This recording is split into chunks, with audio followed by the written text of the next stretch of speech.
Hello everyone, I'm Jonathan Little for PokerNews.com, and today I have one more hand to review from this $2,200 buy-in tournament at Seminole Hard Rock. And we have the 6-5 suited, it's pretty good. Falls around to the small blind, who has a gigantic chip stack. I actually remember this scenario, because take a look at these stacks, right? We have 1, 2, 3 very short stacks here. And I have a middle stack, and the player on my right has a middle stack. So, one humongous stack, 3 very shallow stacks. This is a spot where I need to be very, very tight. I do not want to do anything to risk going broke before this 7 big blind stack, 10 big blind stack, and 13 big blind stack. That said, we're in position. We have a hand that flops well. I have a hand that I'm not just going to mindlessly go broke with if I have bottom pair, right? So I'm going to call and try to get a good hand. Flop comes king 9-6, king 9-5. My opponent bets small. This is a spot where I'm going to call with any pair, any draw. And I'm kind of fortunate my opponent bet small, because if he bet big here, like 100K, I think I'd fold immediately. And it actually put me in a pretty bad spot. As the very big stack, on any sort of bubble scenario, when you're playing against a medium stack, you get to apply immense pressure. So you need to make my stack feel at risk. And the way you make my stack feel at risk is by betting big. And if he did bet 80K or 100K here, I would have reluctantly folded, because not that I think that I could not profitably call this first bet, but I can foresee additional bets going into the pot on the turn in the river if my opponent has any better made hands or any draws, and I just can't put all my money in this spot.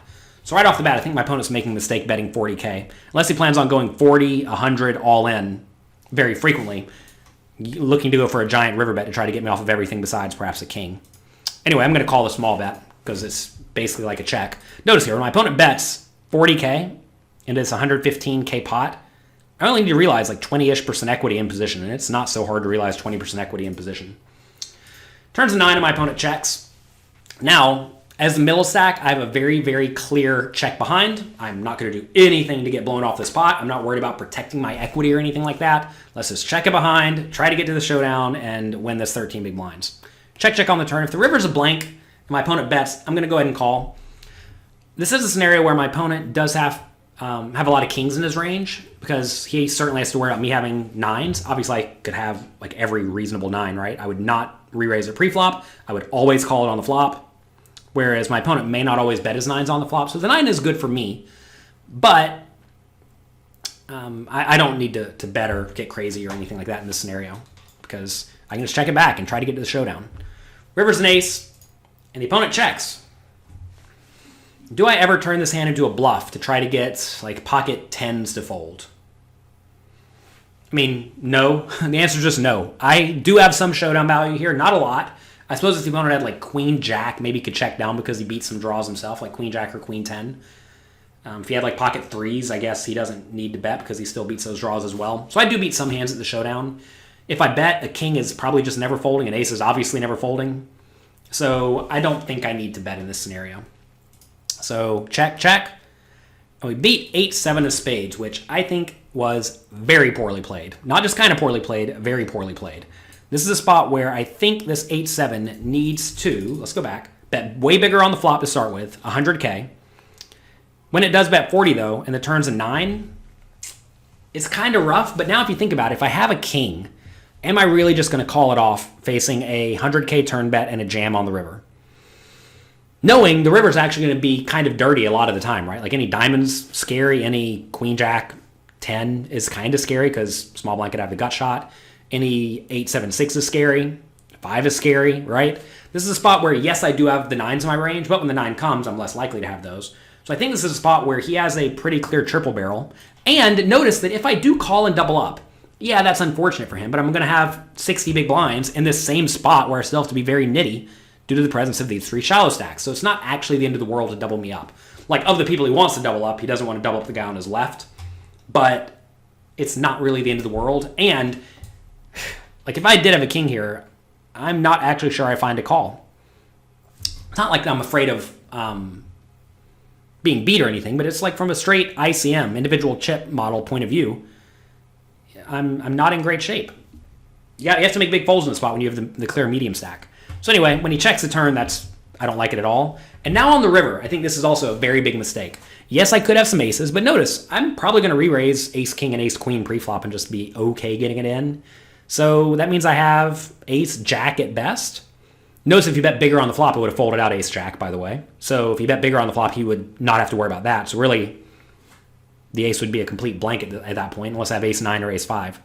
So if you bet the flop and somehow check the turn and got this river, it'd be an easy bet then. As played, I think it's a little bit dicier to bet the river, but I still think it's an easy bet because I'm going to have a whole lot of kings and a whole lot of 5s and a whole lot of middle pairs like 7s. Maybe I jam. I'm not jamming 7s pre-flop. I'm probably just calling it and then calling the flop. So this is a spot where I think my opponent has a very clear bet, and if he does bet big, maybe even all in, that is going to result in me folding out basically my whole range. And if he can make me fold out my whole range, then clearly he's just printing money. And obviously, if I recognize that would make me fold my whole range, I need to make sure I'm calling sometimes. Like if I had ace high flush draw, I'd call, clearly. If I had a 9, I would have bet the turn basically always, so I don't have that. If I had a king, like king queen, would I call? I mean, no, I'm not calling a jam. So as you can see, this is a spot where my opponent is going to be able to make me fold a ton. And he just doesn't do it. With a hand that has legitimately no showdown value. Like I said, if he had queen high or pocket 3s, then sure, I can get behind checking because he does beat some hands. But whenever you beat literally no hands, and when you have the big stack in a very severe bubble scenario, you just have to be going for it. This was a very, very big mistake by the opponent. Check, check, though, and we beat the 8-7, and that is clearly great for me. What ended up happening in this tournament is I think I won every hand from this point. I got kings all in against the small blinds 9s. That gave me a big chip lead. I then later busted the player here, where I limped small blind with pocket kings. Want to make sure your limping range is protected. It's very important. He raised, I re-raised, he ripped it all in for like 50 big blinds. I obviously called him, beat his king queen. Then we got heads up, and I don't exactly remember how heads up went. I do remember flopping top pair against his under pair that he ended up losing a lot of money with. I think he had like pocket 8s against my jack 7 on jack 6-2 or something like that, which is just unfortunate for him. And then I won. We gotta believe, did I get $100,000 or $200,000? I'm already forgetting. I said in the first episode I got 100K. Maybe it was 200K. I don't know. Anyway, here's the trophy. We won. It's always good to win. You don't get to win all that many tournaments, so you have to make sure you savor it. That said, don't go out and spend $50,000 on a party like some people do. That is a big mistake. You may want to make sure you conserve your bankroll because, like I said, you're not going to win all that often.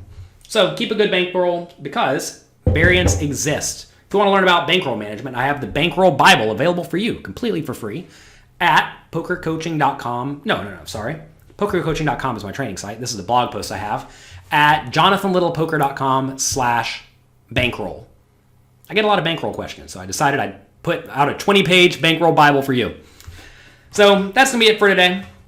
If you enjoyed this series of 6 hands going through this tournament, let me know. If you'd rather have individual hands, let me know. If you'd rather have hands from other people, from my students, maybe hands from streams that I watch that I think are interesting, let me know. I want to give you the content that you want. Because if you want to watch it, you'll clearly watch it. If you don't want to watch it, you clearly won't watch it, right? So anyway, that's going to be it for today. I hope you have an excellent week. Good luck in your games. Have fun. And I'll talk to you next time.